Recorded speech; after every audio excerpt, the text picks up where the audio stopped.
는 그러한 시간이 되게 하옵소서. 하나님, 이 종이 사람의 말이 아니라 어떤 지식이 아니라 하나님의 말씀을 전하기를 원합니다. 하나님께서 오늘 이 종의 입술을 사용하셔서 말씀하여 주옵시고 저희들이 아멘으로 화답하시고 또 말씀으로 우리가 승리하는 복된 자가 되게 하여 주옵소서. 예수님의 이름으로 간절히 기도합니다. 아멘. 할렐루야.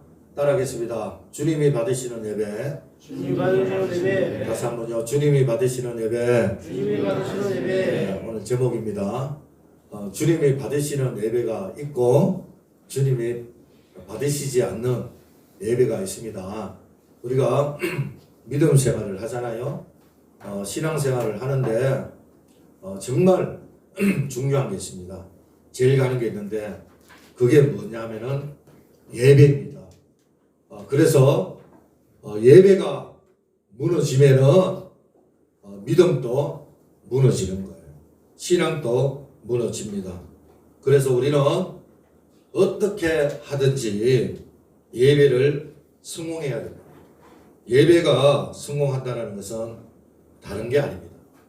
하나님께서 받으시는 예배를 올려야 되는 거거든요.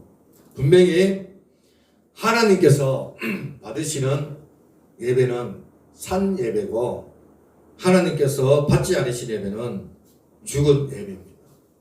그러므로 우리가 죽은 예배 아무리 드려도 그것은 죽은 예배임이 틀림없습니다. 성경에 보면은 예배를 하나님 앞에 연락함으로 인해서 성공한 인생이 있습니다. 그리고 그렇지 못한 인생이 있는데 그래서 망가지고 실패한 그런 경우를 보게 되거든요. 사무엘이 그랬습니다. 그가 이스라엘 사사로 등극을 했을 때 이스라엘 백성들을 미스바로 모이게 해서 거기서 예배를 드리지 않습니까? 그때 블레셋이 쳐들어옵니다. 하나님께서 그 블레셋을 막아주셔서 그들에게 평강을 누리게 하는 거거든요. 반면에 성경에 나오는 인물 가운데 가인이나 이 사울 왕 그들은 예배를 실패함으로 인해 가지고 그들의 인생이 무너지는 것을 봅니다. 그러면 우리는 예배에 목숨을 걸어도 과언이 아니다. 그렇게 말할 수가 있거든요. 그만큼 예배는 중요합니다. 오늘 본문의 말씀은요. 주전 7세기에서 8세기경에 이사야 선지자가 유다 왕국의 실상을 기록한 내용입니다. 당시 예루살렘과 유대민족은 풍전등화와 같은 국가적 위기에 처해져 있었습니다. 북쪽에 바벨론 제국이 점점 강성해져 가는 가운데 침략의 위조가 고조되어 있었거든요. 그런데 안타깝게도 이 유다 나라는 신앙적으로 타락하고 도덕적으로 부패하여 하나님 앞에 책망을 받고 있었습니다. 그 같은 원인은 다름이 아니라 예배의 실패에 있었다라고 보거든요. 그들은 예배에 실패했음에도 불구하고 하나님 앞에 회개를 한다든가 하나님 앞에 돌아서지 않았습니다. 결국 하나님의 심판에 임하게 된 거지요. 주전 586년에 바벨론 제국에 의해 가지고 예루살렘과 유다 왕국이 철저하게 멸망을 당하고 마닙니다.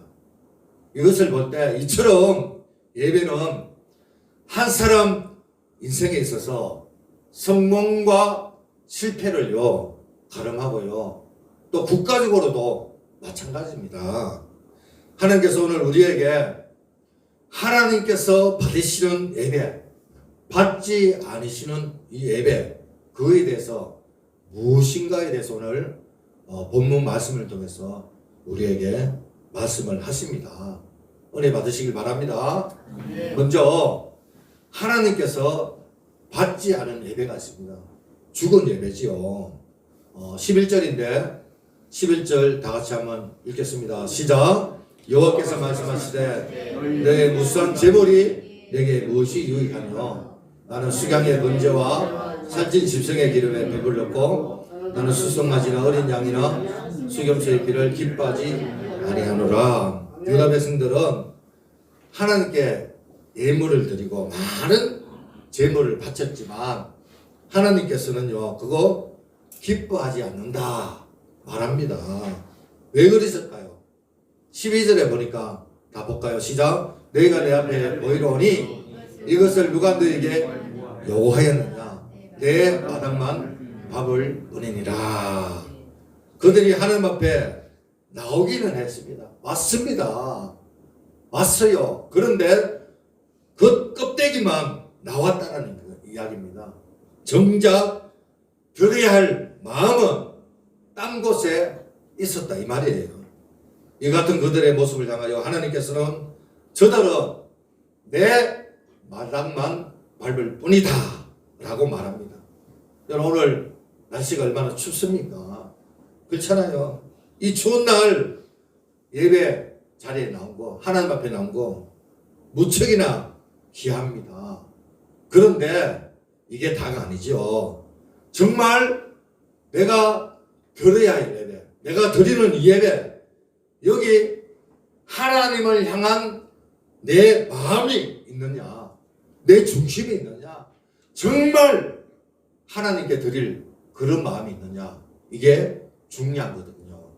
그렇지 않으면 그냥 자리만, 시간만 지키고 있을 뿐인 겁니다. 온몸을 향하여 하나님 앞에 나아갈 때 비로소 진정한 예배가 될 수가 있는 거예요. 여기 유다 백성들은 제사를 드리고 향을 피웠습니다. 안식일을요 철저하게 지킵니다. 또 월삭을 지켰습니다. 각종 절기를 다 지키잖아요. 한마디로 세상 어디에 가도 정말 예배에 빠지지 않을 정도로 잘 들었습니다.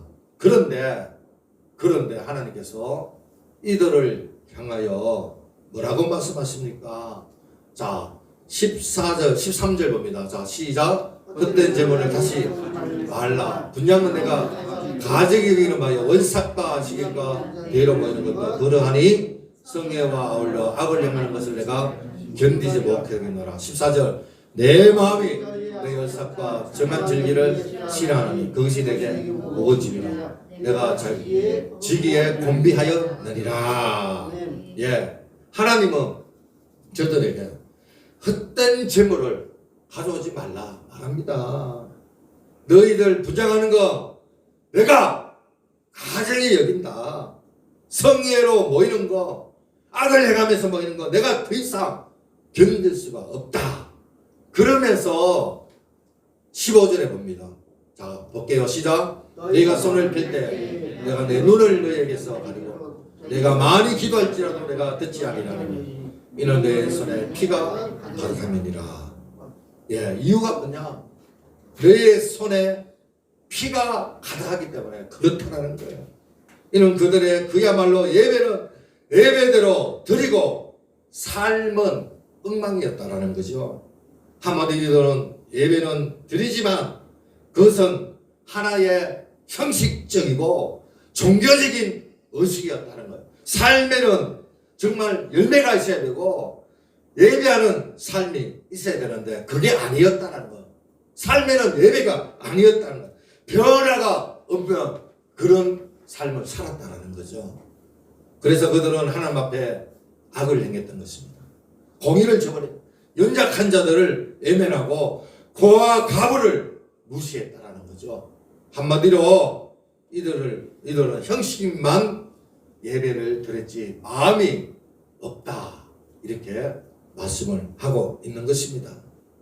여러분 어느 날 예수님께서요 성전 앞에 가서 헌금하는 사람들의 모습을 보지 않습니까? 부자는 많은 연부를 합니다. 그런데 홀로 된 여인은 그야말로 동전 두 입을 넣습니다.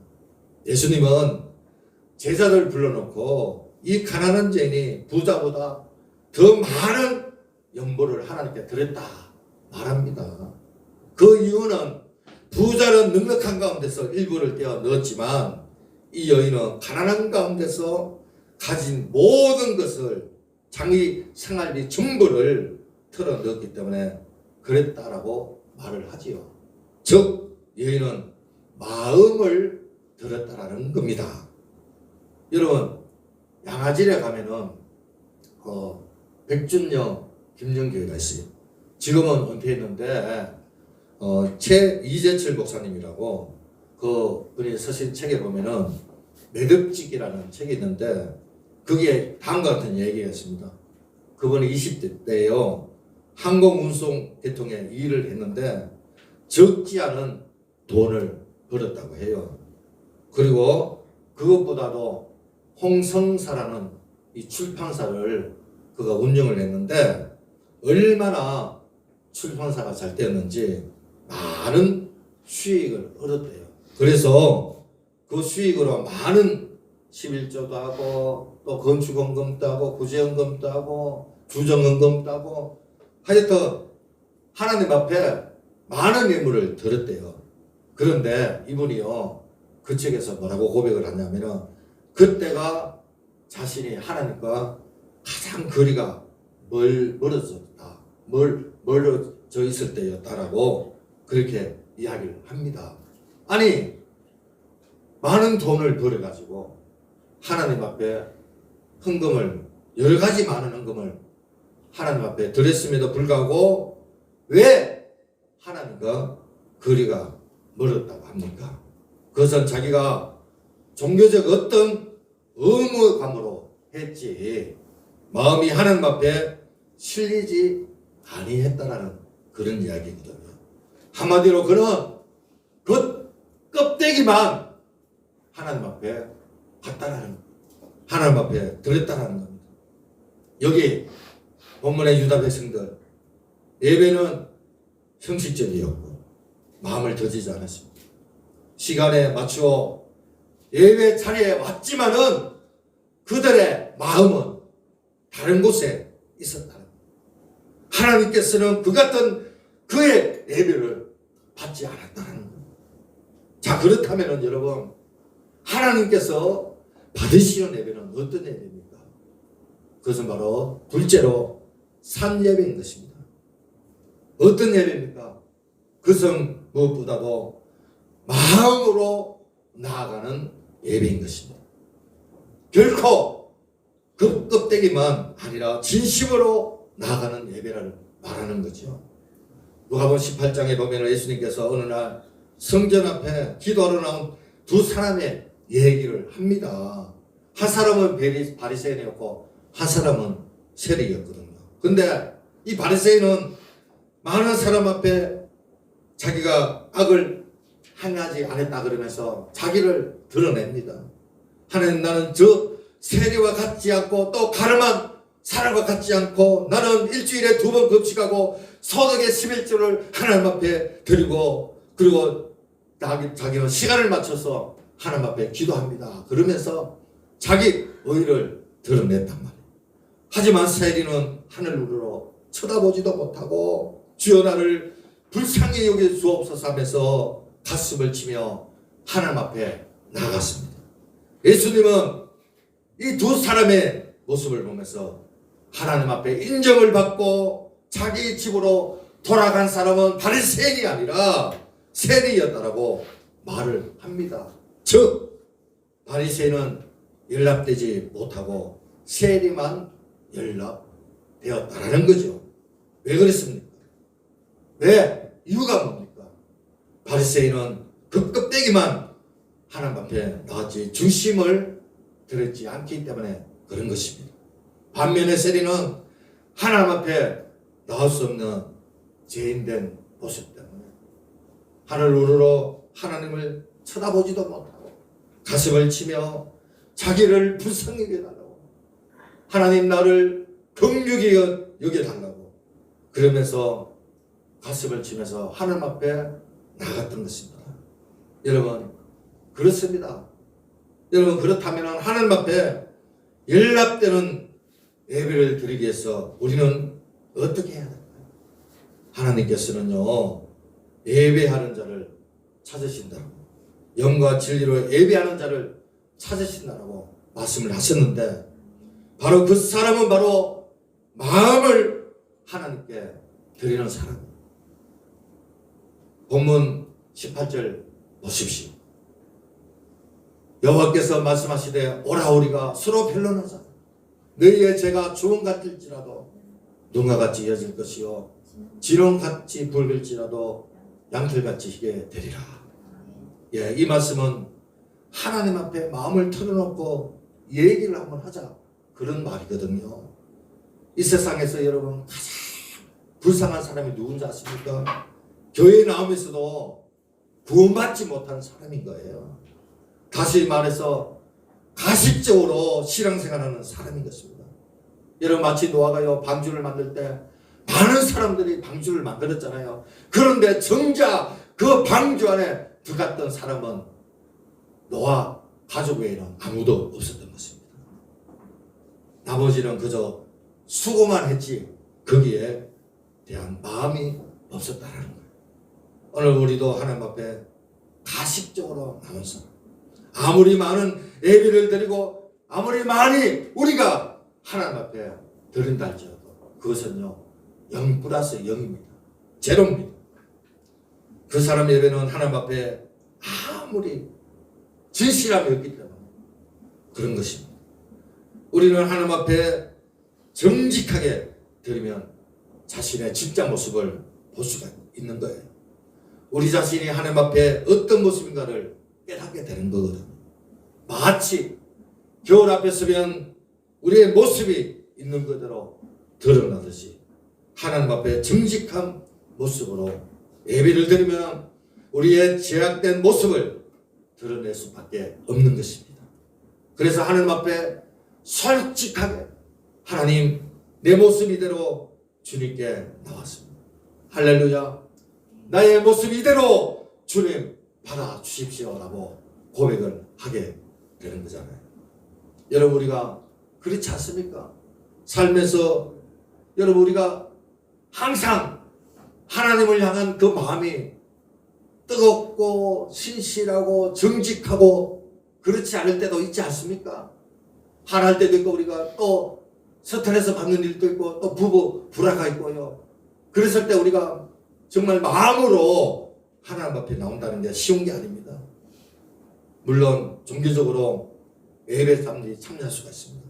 그러나 하나님 앞에 진실한 사람은 내가 예배할 수 없는 그런 상태라 할지라도 내 마음이 곤비하고 피곤하고 심히 상처를 받은 그 마음이라 할지라도 찬양이 안 나와도 하나님 나를 불쌍히 여겨달라고, 하나님 나의 예배를 좀 받아달라고, 내 마음이 지금 예배 드릴 수 있는 그런 마음이 아닌데 하나님 이 시간만은 나의 마음을 받아달라고, 내 찬양을 좀 받아달라고 그렇게 기도하는 거예요.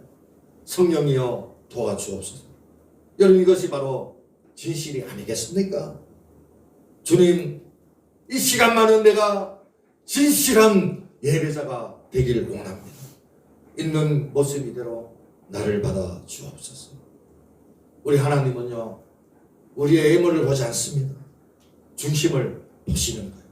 그래서 마음을 담고 예배를 드리지 않으면 그 예배는 무의미한 예배인 것입니다. 하나님께서 솔로몬을 통해서 뭐라고 말씀하십니까? 내 아들아 내 마음을 내게 다오.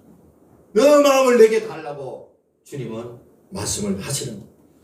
주께서 구하는 것은 상한 심령이라고 했습니다. 그래서 우리 마음에 나올 때 우리는 회개하는 마음, 정말 감사하는 마음, 가난한 마음, 정말 간절한 마음으로 우리가 주님께 나와야 될 줄로 믿습니다. 할렐루야. 이 말씀 이대로 주는 내 모습 이대로 나를 받아 주옵소서. 나의 형편과 사정을 아시는 주님. 여러분 그렇습니다. 이것이 바로 주님이 원하는 예배거든요. 하나님은 다윗을 통해서 말씀을 하십니다. 시편 51편 16절인데 한번 볼까요? 화면에 주께서는 제사를 기뻐하지 아니하시나니 그렇지 아니하면 내가 들었을 것이라. 주는 번제를 기뻐하지 아니하시나이다. 하나님께서 구하는 제사는 상한 심령이라. 하나님이여 상하고 통례하는 마음을 주께서 멸시하지 아니하시리이다. 상하고 통례하는 마음을 주께서는 멸시하지 않는다라고 말합니다. 여러분 다윗은 수많은 죄가 있었습니다. 하지만 하나님이 이 상한 마음, 이 통례하는 마음 주님께로 나아가니 이 마음을 받아 달라고 기도했을 때 하나님께서는 다윗의 기도를 받아주신 줄로 믿습니다. 그의 죄를 사해 주신 줄로 믿습니다. 그래서 마음으로 드리는 것이 참된 예배요, 참된 신앙의 고백인 것입니다. 여러분 일제시대 때 활동했던 이중섭 화백 아시죠? 유명한 화가인데 그때 그의 친구가 있는데 아주 친한 친구인데 시인인데요. 이번에 병원에 입원했단 말이에요. 그래서 입원한 그 친구가 다른 사람은 몰라도 중섭이는 꼭 면회 올 줄 알았는데 그런데 안 온단 말이에요. 며칠이 지나도 이 화백이 안 오는 거예요. 그래서 이 친구는 언짢은 마음으로 이 불쾌한 마음을 가지고 있는데 며칠이 지났어야 이중섭 화백이 병문안을 옮게 된 겁니다. 이 친구가 언짢은 마음으로 말을 합니다. 중섭아, 다른 사람은 몰라도 너는 올 줄 알았는데 왜 이제 왔느냐라고. 미안해. 벌써 오고 싶었는데 사실 빈손으로 올 수가 없었어. 아니 그게 무슨 말이야. 당신과 나 사이에 그것 때문에 아니잖아. 이렇게 오는 것만 고마운데 당시 이 화백은요 생활이 몹시 어려웠습니다. 그는 돌골 울음이를 친구에게 내밀면서 이게 뭔가 실은 내가 이것 때문에 이거 가져온다고 늦게 왔네 그러면서 풀어보라 그럽니다. 그런데 풀어봤는데요 뭔지 아십니까? 바로 이 그림입니다. 그림을 그리고 온 거예요. 과일을 살 돈이 없어서 청도 복숭아 이 그림을 그리고 가지고 온 거예요. 아니 웬 그림인가? 청도 복숭아 먹으면은 무병장수한다라는 말이 있지 않는가? 그러니까 너를 향한 내 마음일세 복숭아 비록 그림이지만 가슴으로 받고 병에서 빨리 낫기를 바란다. 내가 과일을 사올 형편이 없어서 복숭아 그림 가져온 거 기억하길 바래. 그리고 받아줘. 여러분 사실 이 그림은요 복숭아 몇백 박스보다 훨씬 더 귀했습니다. 아주 아름다웠습니다.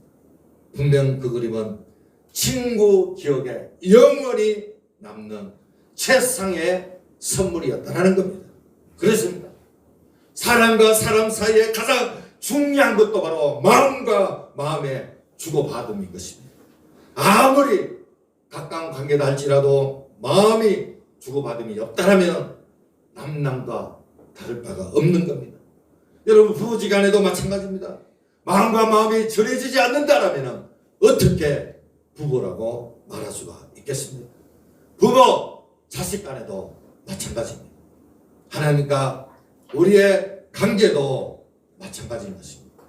특별히 예배를 통하여 우리는 하나님의 사랑을 통하여 마음을 드리고 하나님께 올려드려야 될 줄로 믿습니다. 그래서 여러분 무엇보다도 우리는 마음이 중요한 것입니다. 내 기도, 내 찬양, 내 예배, 내 형물 속에 내 마음이 실려있느냐 너무나 중요한 거죠. 내 마음에 실리지 않는 찬양은 그냥 노래인 것입니다. 여러분 내 마음에 실리지 않는 기도는요 그냥 한마디에 실을 읊는 거나 같은 거예요. 내 마음이 당기지 않는 헌물은 그저 구제하는 거 뿐인 것입니다. 왜? 하나님은 마음을 보시기 때문에 그런 것입니다. 그러기에 우리가 마음을 드리는 예배가 되기 위해서는 우선은 우리가 준비가 되어야 되는 것입니다. 우리는 자칫 하나님은 우리 형편을 다 아신다고, 내 형편을 아시고 내 사정을 아신다고, 전지전능하신다고 우리는 그렇게 고백을 해요. 그런데요, 우리는 그냥 아무런 개념 없이 나와서 예배를 합니다. 그렇지 않습니다, 여러분. 준비를 해야 돼요. 우리는 한 단계 더 업그레이드 해야 되는 것입니다. 적어도 주일 하루 전에는요, 준비할 수가 있어야 되는 거예요. 떨리고 두려운 마음으로 주일이 기대가 되고 하나님이 기대가 되고 기다려주고, 여러분 그렇지 않습니까? 여러분 사랑하는 사이가 만나도요 꾸미고 단장하고 그러잖아요. 우리가 하나님 앞에 나가는데 준비해야 되는 겁니다. 여러분 하나님이요 아브라함을요 이삭을 통해서 이삭을 번제로 드렸습니다 했대. 하나님은 이미 이삭을 드리라고 말을 할 때 하나님께서는요 양을 이미 여호와 이래 준비시킵니다. 할렐루야. 모세를 출애굽시킬 때요 하나님은요 홍해를 가르치고 광야에서 기적을 행하시는 모든 것들을 다 준비하시고 이스라엘 백성들을 부르시는 거예요. 여러분 하나님도 이렇게 준비하고 있는데 우리가 준비하지 않고 하나님 앞에 나온다는 게 말이 되겠습니까? 하나님 오늘 우리를 불렀다면 여러분에게 어떠한 기적과 어떠한 축복을 주시겠어 하나님께서 모든 걸 다 준비하고 여러분을 부르신 줄로 믿으시길 바랍니다. 아멘. 믿으시길 바랍니다. 아멘. 예수님께서 즉흥적으로 일을 하시지 않으십니다. 이미 여러분 모든 걸 다 짜시고요 십자가에 죽으신다라는 그 대명제하에 모든 시간을 맞춰 갔거든요. 할렐루야. 인류를 구원하기 위해서. 여러분 우리는 준비가 있어야 돼요.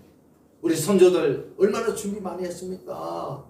예배 드릴 때 전에 여러분 이 다리미로 돈을 꾸깃꾸깃한 돈을 다 피해가지고 새 돈으로 해서 준비를 하고 열심히 준비를 하고 그랬지 않습니까? 여러분 우리가 대통령을 만나기 준비를 합니다. 하물며 하나님 앞에 나오는데 준비할 수 있기를 바랍니다. 이 준비를 한다는 게 뭐예요? 마음을 드린다는 거예요. 마음이 있다는 거 아닙니까? 예, 그래서 우리가 정말 비껍데기가 아니라 마음을 드리고 집중을 하면서 하나님 앞에 연락되는 예배를 드릴 수 있는 여러분들이 되시길 바랍니다. 아멘. 사람과 사람 사이도요 대화할 때 여러분 카톡을 하고 이러면요 그 상대를 얼마나 무시하는 겁니까? 하나님 앞에 마찬가지입니다. 예배할 때 집중할 수 있어야 되는 거예요. 여러분 지금은 예배할 때 하나님 앞에 예배하러 온 겁니다. 시간을 드리고 여러분 마음을 드리고 세상에서 가장 소중한 시간인 거예요.